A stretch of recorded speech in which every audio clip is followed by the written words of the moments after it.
ಸರಿ, ಈಗ ಎಕ್ಸಾಂಪಲ್ 2 ಆಯಿತು. ನೆಕ್ಸ್ಟು ಎಕ್ಸಾಂಪಲ್ 3 ಅನ್ನು ಮಾಡೋಣ.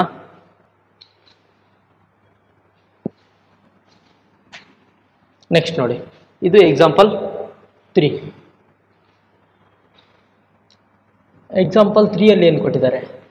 Okay, find the zeros of the polynomial. Same zeros of the polynomial, ಇಲ್ಲಿ ಪಾಲಿನಾಮಿಯಲ್ ಇದಿದೆ. And verify the relationship between zeros and the coefficients. Same question, ಹಿಂದೆ ಮಾಡಿರ್ತಕ್ಕಂಥ ಎಕ್ಸಾಂಪಲ್ 2ನ ಸೇಮ್ ಕ್ವಶನ್ ಮತ್ತೆ ರಿಪೀಟ್ ಆಗಿದೆ. ಓಕೆ, ಮಾಡೋಣ. ಫಸ್ಟ್ ಏನಿದೆ, ಇಕ್ವೇಷನ್ ಬರ್ಕೊಳ್ಳೋಣ. ಇಕ್ವೇಷನ್ ಇದೆ x² - 3 ಇದೆ. ಓಕೆ, x² - 3 ಇದೆ. ಇದು ನೋಡಿ, ನಾನು ax² + bx + c ಈ ರೀತಿ ಬರ್ಕೊಂಡಾಗ ನನಗೆ ಎ ವ್ಯಾಲ್ಯೂ ಏನಾಯಿತು? ಇಲ್ಲಿರ್ತಕ್ಕಂಥ ವ್ಯಾಲ್ಯೂ ಎ ವ್ಯಾಲ್ಯೂ ಏನಿತ್ತು ಇಲ್ಲಿ? ಇದು ಎ ವ್ಯಾಲ್ಯೂ. ಓಕೆ, ಇಲ್ಲಿ ನೋಡಿ ಬಿ ವ್ಯಾಲ್ಯೂ ಇಲ್ಲ ಇಲ್ಲಿ. ಯಾಕಂದರೆ ಬಿ ಜೊತೆ ಏನಿರುತ್ತೆ? ಎಕ್ಸ್ ಇರುತ್ತೆ. ಬಿ ಜೊತೆ ಏನಿರುತ್ತೆ? ಎಕ್ಸ್ ಇರುತ್ತೆ. ಹೌದಾ? ಇದನ್ನು ನಾನು ಈ ರೀತಿ ಕೂಡ ಬರಿಬೋದಲ್ವಾ?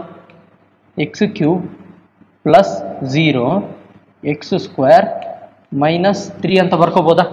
0 × x² ಏನಾಗುತ್ತೆ? 0 ಆಗುತ್ತೆ. ಇದು ಫೈನಲ್ ಆಗಿ ಹೋಗಿ x³ - 3 ಅಂತ ಉಳಿತೆ. ಸಾರಿ, x² ಇದೆ. ಓಕೆ, ಇಲ್ಲಿ x², ಇದು x⁴1. Okay, so B value ಏನು ಬರುತ್ತೆ? ನನಗೆ 0 ಬರುತ್ತೆ. ಸೊ ಇದರಿಂದ ನನಗೆ ಎ ವ್ಯಾಲ್ಯೂ ಏನು ಬಂತು? 1, ಬಿ ವ್ಯಾಲ್ಯೂ ಏನು ಬಂತು? 0, ಸಿ ವ್ಯಾಲ್ಯೂ ಏನು ಬಂತು? -3.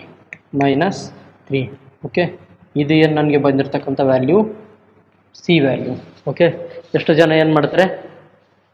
ಎ ಬಿ ಸಿ ಏನು ನೋಡೋದಲ್ಲ, ಇದನ್ನು ಎ ಅಂತ ತೊಗೊಳ್ತಾರೆ, ಇದನ್ನು ಬಿ ಅಂತ ತೊಗೊಂಡು ಸಾಲ್ವ್ ಮಾಡೋಕ್ಕೆ ಹೋಗ್ತಾರೆ. ಸೊ ಸಾಲ್ವ್ ಹೋಗಲ್ಲ. ಸರಿ, ಓಕೆ. ಈಗ ಇದು ಕ್ವಾಡ್ರಾಟಿಕ್ ಇಕ್ವೇಷನ್ ಅಲ್ವಾ? ಇದು ಯಾವ ಟೈಪು? ಕ್ವಾಡ್ರಾಟಿಕ್ ಟೈಪ್ ಇದೆ.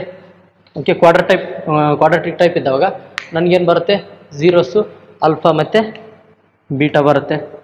ಈಗ ಆಲ್ಫಾ ಮತ್ತು ಬೀಟಾ ಸಲಿಗೆ ಏನು ಮಾಡ್ತೀನಿ? ನಾನು ಸಾಲ್ವ್ ಮಾಡ್ತೀನಿ. ಇಕ್ವೇಷನ್ನ ಆಲ್ಫಾ ಮತ್ತು ಬೀಟಾ ಸಲಿಗೆ ಸಾಲ್ವ್ ಮಾಡ್ತೀನಿ.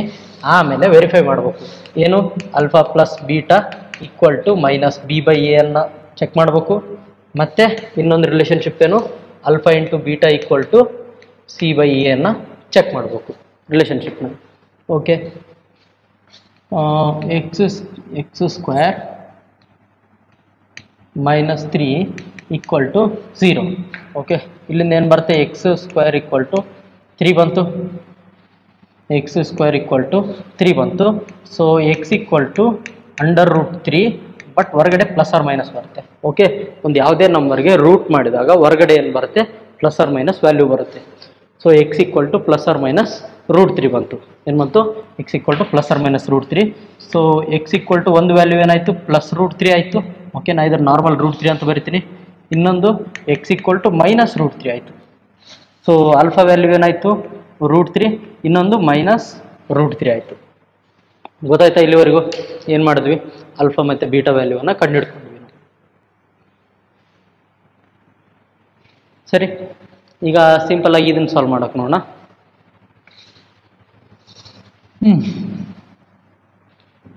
ಈಸಿಯಾಗಿವೆ, ಇಲ್ಲಿ ಏನು ಟಫ್ನೆಸ್ ಏನು ಕಾಣ್ತಾ ಇಲ್ಲ.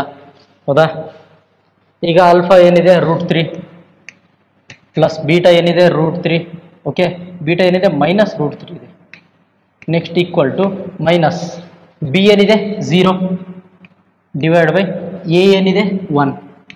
ಸೊ ಇದು ಟೋಟಲ್ ಆಗಿ ಏನಾಯಿತು? ಈ ಕಡೆ ಅಂತ 0 ಆಗಿಬಿಡ್ತು. -0/1, 0 divide by anything is 0. Next √3 plus into minus -√3. Okay, +√3 -√3 get cancelled and this will be equal to 0. So 0 = 0. First relationship is verified. First relationship is verified. Okay, first relationship ಏನಾಯಿತು? Verify ಮಾಡಿದ್ವಿ. ಈಗ second relationship. Second ರಿಲೇಷನ್ಶಿಪ್ಪಲ್ಲಿ alpha value ಏನಿದೆ? √3, beta value ಏನಿದೆ? -√3. ಹೌದಾ? Alpha value √3, beta value -√3 ಬಂತು.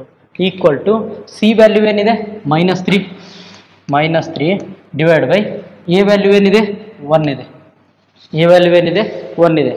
√3 × √3 ಏನಾಗುತ್ತೆ? 3 ಆಗುತ್ತೆ. ಹೌದಾ? √3 × √3 ಏನಾಗುತ್ತೆ? 3 ಆಗುತ್ತೆ. 3 ಬರದೆ. ಇಲ್ಲೇನಿದೆ? ಇಲ್ಲಿ ಪ್ಲಸ್ ಇಂಟು ಮೈನಸ್ ಏನಾಗುತ್ತೆ? Minus. So equal to -3. This is also second relationship verified. Second relationship verified ಅಂತ ಬರೆದ್ರೆ ಮುಗೀತು, ಸಿಂಪಲ್. ಹೌದಾ? ಏನೂ ಇಲ್ಲ ಪ್ರಶ್ನೆಯಲ್ಲಿ. ನೋಡಿ, ಏನಾದರೂ ಆಲೋಚನೆ ಮಾಡ್ತಾ ಇರತಕ್ಕಂಥದ್ದೇನಾ ಜಾಸ್ತಿ ಇಲ್ಲ. ಇದೊಂದೇ ಸಾಲ್ವ್ ಮಾಡ್ಬೇಕಾದ್ರೆ ನಿಮ್ಗೆ ಸ್ವಲ್ಪ ತಲೆ ಓಡಿಸ್ಬೇಕು. ಓಕೆ.